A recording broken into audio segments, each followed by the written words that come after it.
topic is really about the 2022 BRZ with a 6-speed manual transmission.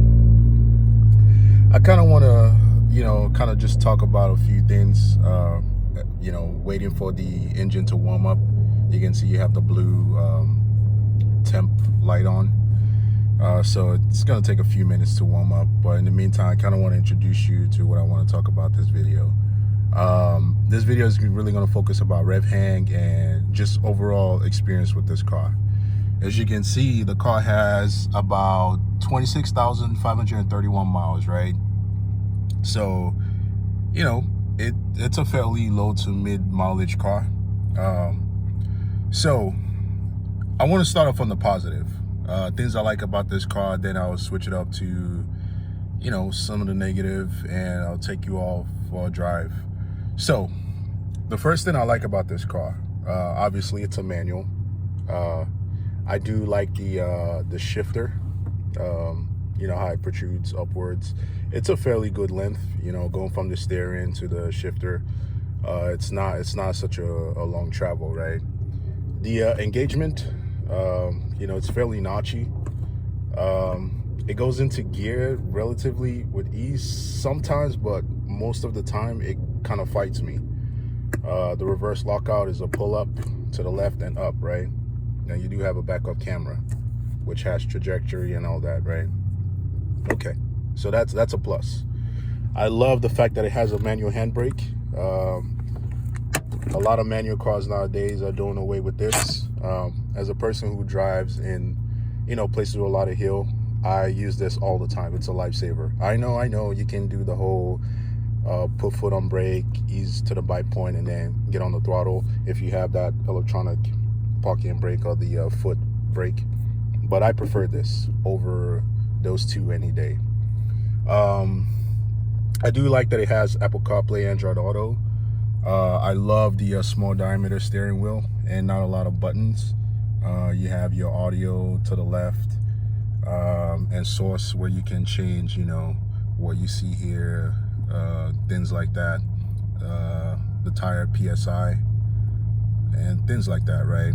Even though this MPG stuff is inaccurate, it never changes. It just stays at 25.6 all the time. And whenever I'm driving, conservatively, the top MPG sometimes shows like 56, 60, but it doesn't mean anything. This stuff doesn't mean anything. I don't even know why it's there. It has a digital cluster.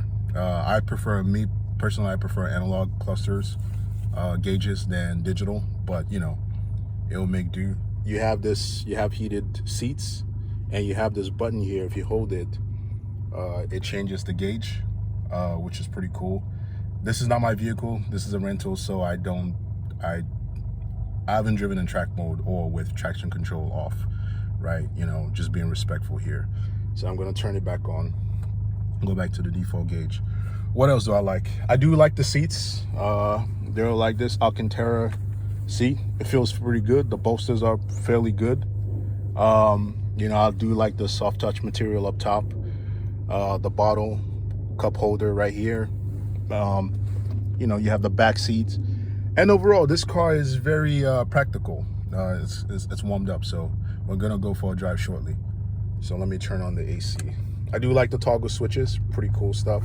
And this, it has a dual climate AC, and this toggle knob for changing the temp. It's very practical. I'm on vacation, so I was able to fit my luggage just fine in the trunk and everything. Now, on to the negative, things people do not talk about. Where do I even begin? This car has a lot of problems. Not this car particularly, but BRZs. I've driven a ton of manual cars, over 50 at this point. I can't even keep track. I've driven the Porsche Cayman 6-speed manual, the 10th gen, 11th gen Type R, 10th gen, 11th gen Civic XI. I owned an Elantra N. I've driven the Velocita N. I've driven the 370Z Nismo. I've driven the previous gen BRZ. I've driven two, I think this is my third BRZ that I've driven. I've driven two current gen BRZs. I've driven the GR86. I've driven the, I believe, the Scion FRX. I've driven the new Miata. I've driven a ton of cars. I can't even list them, right? And each car is different. Recently I just drove a Camaro. I've driven all the muscle cars, Mustang, Camaro, Dodge, you name it, driven it. This car, and I believe the Subaru WRX STI were the only cars that I remember I have problems shifting smoothly. This car, the throttle response is absolutely atrocious. I'm gonna blip the throttle and just watch. You see, now it goes up. There's like a 1 to 2 second delay between blipping the throttle and the throttle actually doing something. So it's always such a jerky experience every time, you know, just shifting gears, especially, no matter what gear I'm going into. And the one thing about this that I do not like is this car has insane amount of rev hang. These are things that cars, quote unquote, car journalists, reviewers do not talk about. They just say, oh yeah, the car is so fun, drive the car.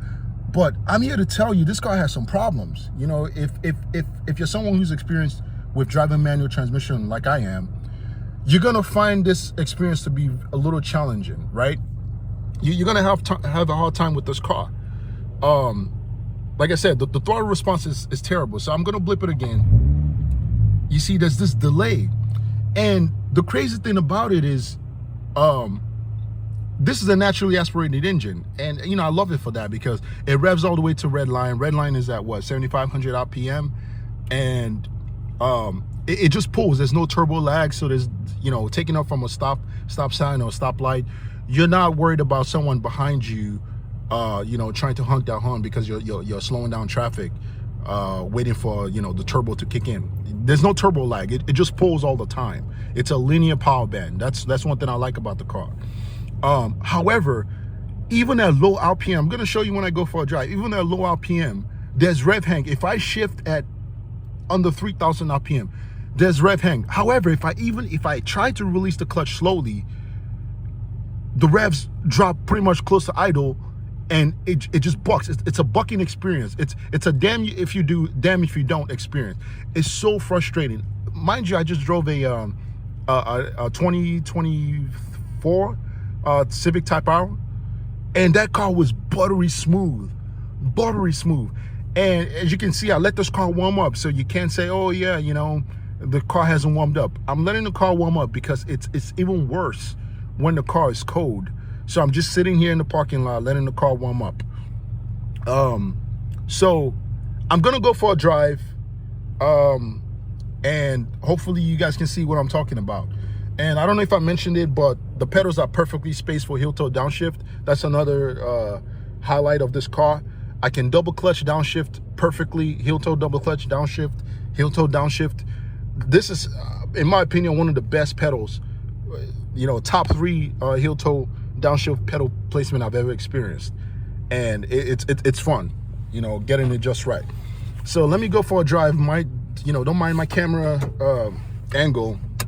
I'm just struggle streaming right here, but let's go for a drive. And you're gonna see, I'm not gonna rev the car out. I'm just gonna shift at low RPM, and you're gonna see the car buck. And I'm sick and tired of seeing this Waymo stuff. It's very annoying. All right, let's go. Handbrake down.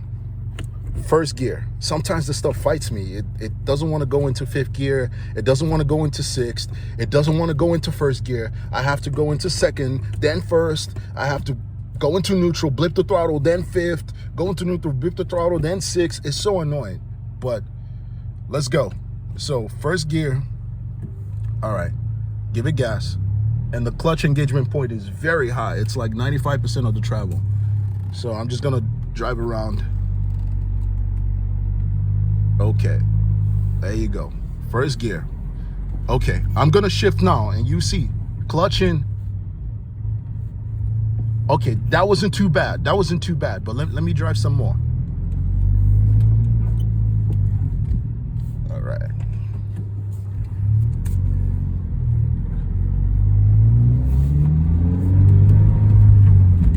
See, buck, jerk, clutch in, shift.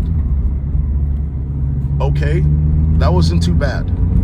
But it's such an unpredictable car. Like, it's so hard to just, this is the only car where I have to think about my shifting, because and I'm telling you, I've been driving manual for years, so I'm definitely not a novice.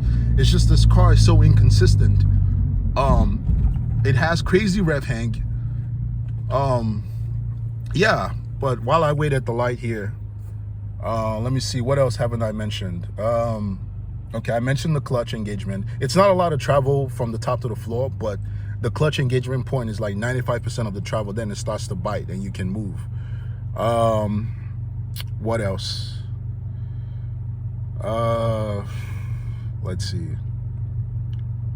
Oh yeah, the NVH, the noise, vibration and harshness is pretty atrocious on the freeway. This car is very, very loud, and it makes a lot of noise. There's a lot of creaks and rattles all over the place. So taking off in first gear here, as you can see, that wasn't too bad. But 3,000 RPM clutch in, shift, okay. Clutch in, shift, buck, okay. I don't know why, rev hang, whatever.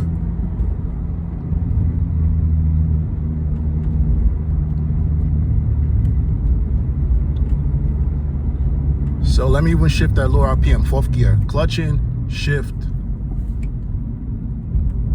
All right, downshift, third gear. Yeah, I don't know if you can tell by the video, but I'm bouncing all over the place. Yeah, I mean, it's not a bad car, but honestly, I wouldn't go out of my way to buy either the GR86 or the BRZ, in my opinion. I think they're good cars, but I don't think they're, you know, worth the hype all these so-called journalists or car reviewers are making it out to be. It's an okay car. It's okay. It's just not this. It's not, you know, it doesn't deserve all the hype it's been getting, in my honest opinion.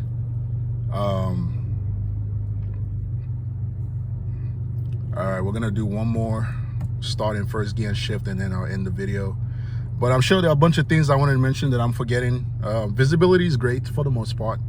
I can see just fine. All right, here we go, first gear. All right, let me rev it out a little bit more. Okay, I'm gonna double clutch. Okay, the double clutch actually helped. Okay, I'm gonna double clutch. Oh, that helped. Wow, okay. All right, single clutch. Okay, well, it's not too bad today, but maybe because I've gotten used to the car. But I promise you, if you drive this car, you're gonna experience the same thing that I experienced. This car is very inconsistent and hard to drive smoothly at times. And you're gonna have to think about how you shift this car in order to get a smooth shift. Taking off in first gear is not a problem.